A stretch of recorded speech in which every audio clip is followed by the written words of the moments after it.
What's going on, everybody? This is your friend Con Chung from Concept Barbershop. Welcome back to another video. First, I just want to say thank you to all the positive comments and the positive feedbacks. It really does encourage me to continue to make videos. I really appreciate it, and thank you so much. Today we'll be doing a little trim off the top and a ball drop fade in the back. Alright, but this client prefers his drop fade a little bit higher than low. Alright, so I won't be taking it too low. Alright, so what I'm doing here is I'm cutting the length from the front to the back, all around the head, from front to back, and now I'm cutting the side of the hair. This way I can leave the front longer and fade it and taper it shorter towards the back.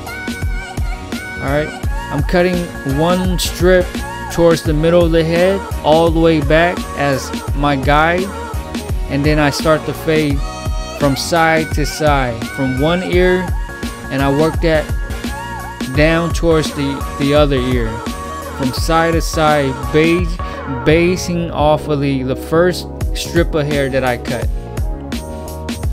Alright, he wants the front longer and then the back shorter. And after you do that, go back, lift up the hair and give it some texture. I'm point cutting down about an inch. Alright, just to give it some life to the haircut.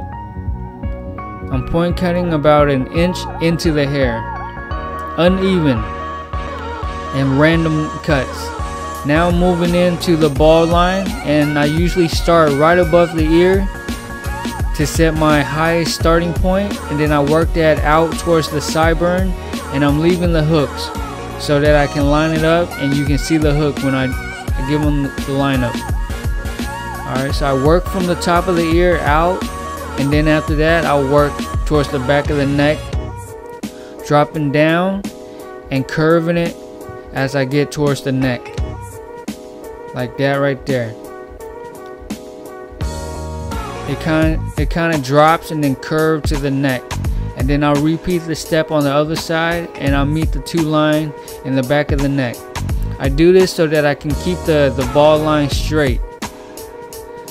If I were to create the line from one side of the head continuously to the other side, I feel like the line will be uneven. So I break it down in two parts to help keep it straight and proportionate. As you can see right here, I'm meeting the two line in the back of the neck, and then you do touch up work to make sure that you make sure that it's nice and straight. Alright, after that I use my Philips Norelco to take it down to the skin.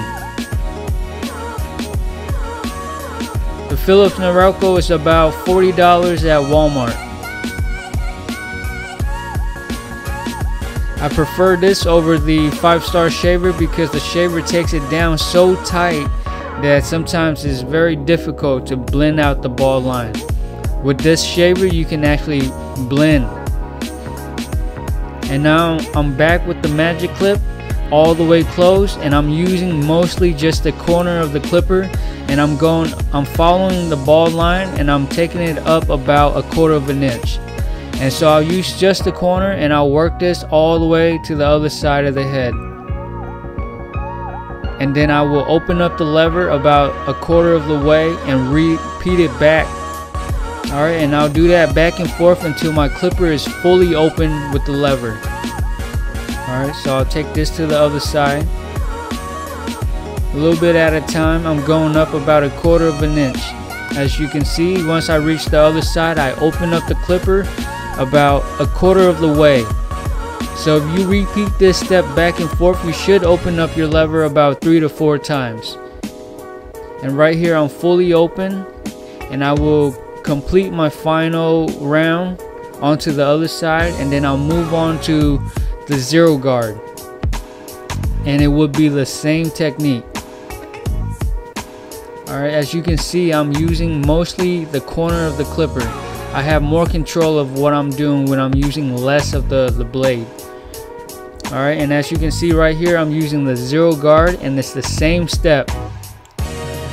Using just the corner so that I have more control of my blending, and I'll work this to the other side, and then I'll open up the fade, the lever, about 1/4 of the way, and I'll repeat it back and forth until I'm fully open. And then after that, you want to brush down the hair to clean it up and do your touch-up work. Alright, I remember back in barber school, I was scared to use the razor blade because I've never done it before, and I was scared. And one of my friends, JP, told me you just have to do it, and it's very true. And I've learned that you have to always do things that you are scared of or that is difficult for you to get better at something. For example, in elementary school, we started out with addition, and once you started doing double-digit addition, it became challenging and it was difficult. But then the next year you did subtraction, and then you were thinking like, wow, this is even harder. And then you realized that last year addition wasn't that tough. And then the next year after that you did multiplication, and then you realized like, wow, this is even tougher than subtraction, and subtraction really wasn't that difficult. And then the year after that you did division, and then you realize like, dang, this is super confusion. My multiplication wasn't even all that bad. And then the next year you did fractions, and that was even more difficult. And then you realize division wasn't even that bad. But every year we did something more difficult and more challenging, and that's how we get better, and that's how we improve, you know, with time. And that's the same thing with hair cutting. If you keep doing the same cut over and over, you are comfortable, but you won't improve and you won't get better. So I advise that you try cuts that are challenging and difficult, and after a while you get better at it, and it won't be as tough anymore. As you can see right here, I'm going back and I'm doing touch-up work. Most of the time with touch-up work, you're just finding dark spots and you're fading, making it lighter to match the rest of the fade. Before I move on to the 1 guard, I do touch-up work. And again, with the 1 guard, it's the same technique until you're fully open, and now you see I'm back again with touch-up work.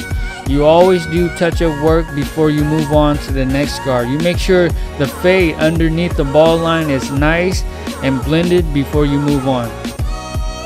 And now I'm on to the 1.5 guard. As you might notice, the higher in the guard I go, the more of the flicking, the more loose with the wrist I get, because you want to start to fade out the ball line. You start to lighten up a little bit on the pressure. In the beginning, you want to dig deep and fade really tight because you want the blend to be nice and sharp and crispy. But as you go up, you want to lighten up on the pressure, and you want to flick out a little bit more light, a little bit more loose, because you want to blend that dark bulb out into the top of the hair. So lighten up on the flicking of the wrist, soften up on the pressure, and that will help you fade out. And now I'm using the Wahl SideKick, and I'm creating the hooks. And that, again, as you can see, I'm using just the corner of the clipper to create the line. My advice is, when you're doing detail work and you want more control over what you're doing, use just the corner of the blade like a pencil. You have more control over what you cut. When you're using more of the blade, you have less control. Alright, so I'm doing little cutting, little taps at a time to create the line, the hooks that I like. Alright,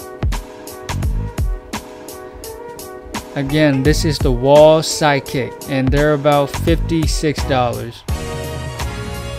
Alright,